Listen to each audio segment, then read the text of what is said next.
Welcome to my channel. I am Dr. Shikha Mishra, currently working as an assistant professor of anatomy.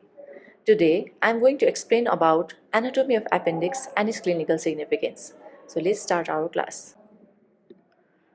Appendix is a vermiform diverticulum as it resembles a worm, arising from the posterior medial wall of cecum, that is behind and medial to the cecum. It is also known as abdominal tonsil. As you can see, there is lots of lymphatic follicles around the submucosa of your appendix. This appendix is located on the right iliac fossa. When you divide the abdominal cavity into 9 regions, you can find this appendix on the right side of your iliac fossa.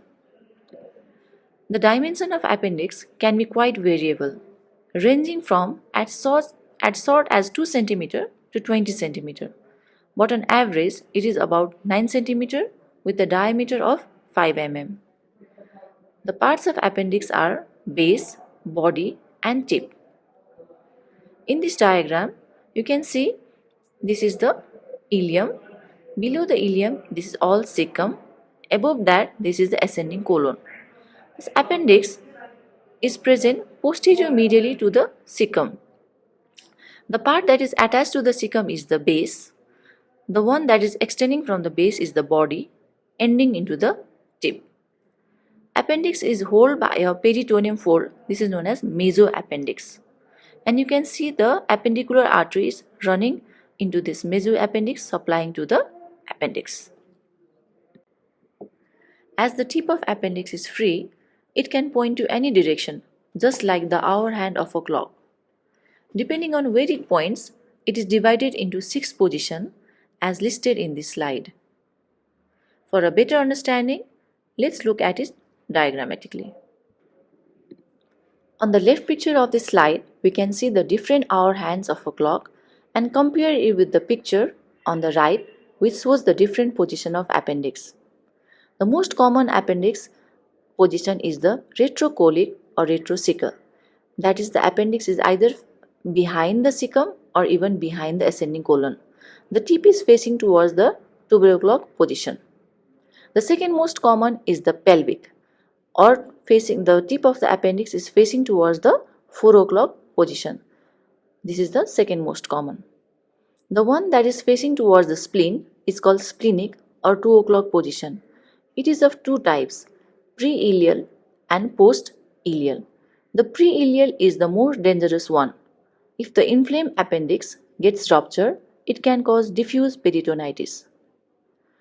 The appendix that is facing towards the sacral promontory is called as promontoric or 3 o'clock position. If the appendix is facing towards the inguinal ligament, it is known as mid-inguinal, that is 6 o'clock position. And lastly, if the appendix is facing towards the 11 o'clock position, it is known as paracolic. So these are the various positions of your appendix.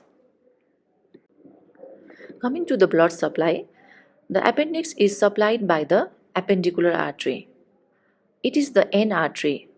As there is no anastomosis, occlusion of this artery causes gangrene. This appendicular artery is a branch of the inferior division of ileocolic artery, which is again a branch from the superior mesenteric artery. The venous drainage of the appendix is through the appendicular vein, which drains into the ileocolic vein, then to the superior mesenteric vein, and finally to the portal vein. The parasympathetic nerve supply of the appendix is by the vagus nerve, that is 10th cranial nerve, and the sympathetic supply is from the T9 to T10 segment of your spinal cord through the celiac plexus. The lymphatic drainage, it drains into the superior mesenteric lymph nodes via ileocolic nodes. In the histology of appendix, there is 4 layers present from inside outwards. Number 1 is the mucous membrane, which is lined by the simple columnar epithelium surrounded by the lamina propria and then by the muscularis mucosae. The second layer is submucosa, where loose areolar tissues are present with numerous lymphatic follicles in it. The third layer is the muscular coat, where there is outer longitudinal and inner circular layer of smooth muscle. And the last layer, that is the serous coat, which is covered by the peritoneum, that is the mesoepithelium. Let's see this in a diagram. In this diagram, you can see this is the lumen of the appendix. The black one is the lining epithelium. Then it is supported by this lamina propria, and then the muscularis mucosae, that is irregular. On the submucosa, you can see lots of lymphatic follicles that is extending towards the muscularis mucosae. Now outside in the muscle layer, you have the inner circular and outer longitudinal layer of smooth muscles are present. The outermost layer is the serosa, that is the mesoepithelium layer present in this histology of appendix. Now let's come to the clinical anatomy of appendix. Inflammation of appendix is called as appendicitis. It is commonly seen in the age group of 10 to 30. The patient presents with the typical feature of vomiting, pain, and fever. This is called as Murphy's triad. In this triad, you can see there is a pain in the abdomen, the low-grade fever, and nausea and vomiting is present. The pain is first felt around periumbilical region. This is called as referred pain, as the sympathetic nerve supply of the appendix and the skin around the umbilicus is innervated by common T10 segment of spinal cord.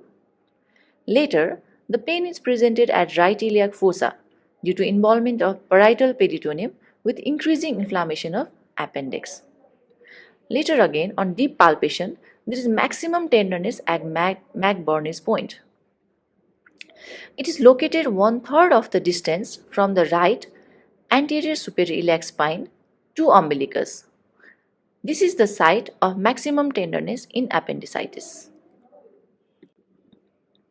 Now this etiopathogenesis of appendicitis, it is either due to obstruction by hard stool, fecolith, or due to lymphoid hyperplasia. This increases the intraluminal pressure, which leads to the edema and mucosal ulceration, which later leads to the compromisation of this blood supply to it, which leads to the necrosis and then to peritonitis. When a patient has appendicitis, we can test for characteristic sign that indicates the diagnosis. There are various signs. Now let's discuss those signs one by one. Robson sign. Pain that occurs on the right iliac fossa on applying pressure to the left iliac fossa. This is due to shifting of the bowel loop, which irritates the parietal peritoneum.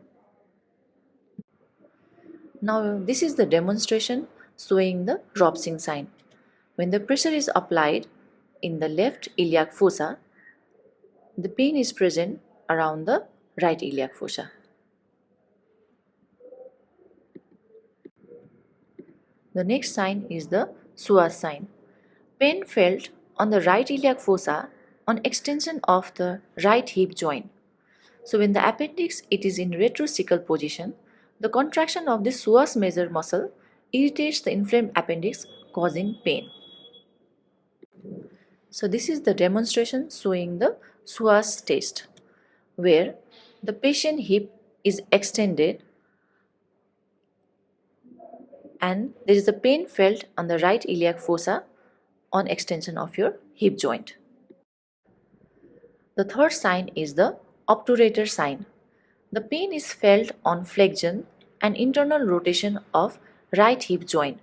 This is because the inflamed pelvic appendix gets irritated on contraction of the obturator internus muscle. This is the demonstration showing the obturator sign, where the patient hip is flexed and internally rotated. There is a pain in the right iliac fossa if the appendix is inflamed, which is pelvic in position. And lastly, the rebound tenderness. The pain is felt when the pressure is suddenly released rather than when it is applied. It is due to the involvement of peritoneum. This is the demonstration showing the rebound tenderness. When the pressure is applied and suddenly released, the pain is felt. On this treatment part, you have medical management and surgical management. On medical management, the patient is kept nil per oral, analgesics are given for pain relieving, antiemetics for the vomiting, nausea, intravenous antibiotics and intravenous fluids are given. Surgical management. The surgical removal of the appendix is called as appendectomy. It may be open appendectomy or laparoscopic appendectomy. As the appendix function is not clear, it can be removed without any disturbance in the GI function. So that was all about appendix. Thank you.